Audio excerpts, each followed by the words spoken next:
Shalom, selamat sore. Perkenalkan, saya Jessie dengan NIM 224611606 dari kelas C. Di sini saya akan mempresentasikan tugas UAS mata kuliah pengantar kecerdasan buatan yang telah diberikan. Yang pertama itu cara belajar kecerdasan buatan. Yang pertama, supervised learning adalah metode pembelajaran AI yang menggunakan data berlabel, yaitu data yang sudah memiliki input dan output. Cara kerja yang pertama, data input dan diberi label atau model. Yang kedua, model belajar mencari pola. Yang ketiga, model memprediksi output. Dan yang keempat, hasil dibandingkan dengan label.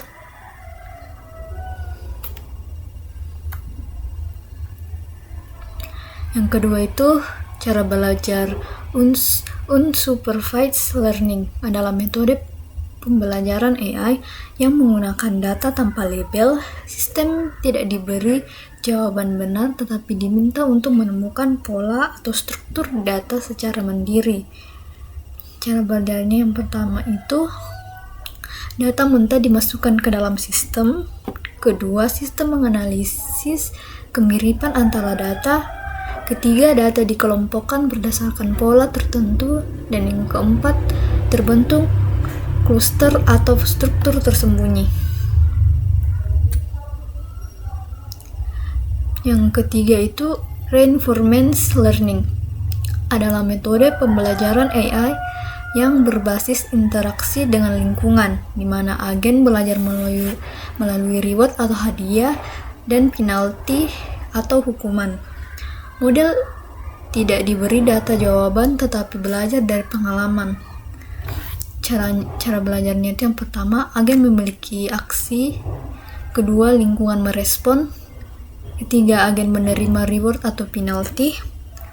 Keempat, agen memperbaharui strategi. Dan yang kelima, proses diulang sampai mendapatkan hasil optimal.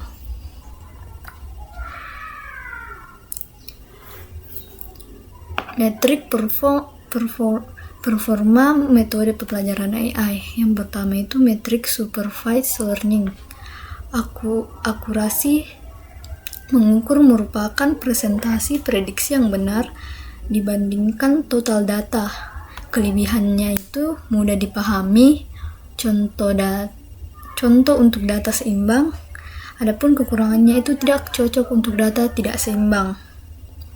Yang kedua itu precision, mengukur ketepatan prediksi positif, yaitu seberapa banyak prediksi positif yang benar. Ini penting karena untuk deteksi spam, sistem keamanan, dan filter konten. Yang ketiga itu recall, mengukur kemampuan model menangkap semua data positif, penting untuk deteksi penyakit, sistem keselamatan, dan deteksi kebakaran.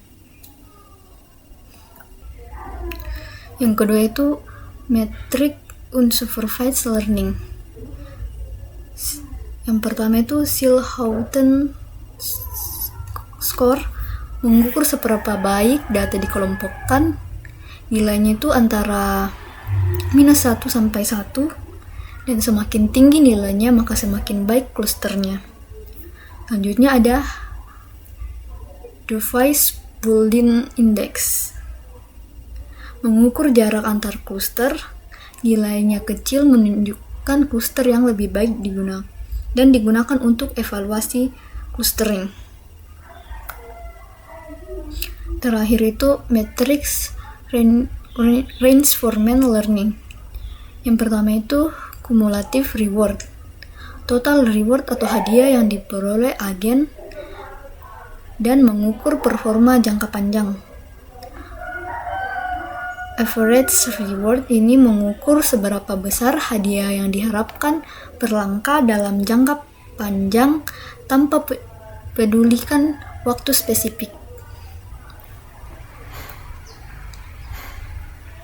Kesimpulannya, AI memiliki 3 metode pembelajaran utama. Setiap metode memiliki cara kerja dan penerapan berbeda. Metrik performa sangat penting untuk mengevaluasi hasil pembelajaran. Pemilihan metode dan metrik harus sesuai dengan masalah yang dihadapi. Sekian dan terima kasih.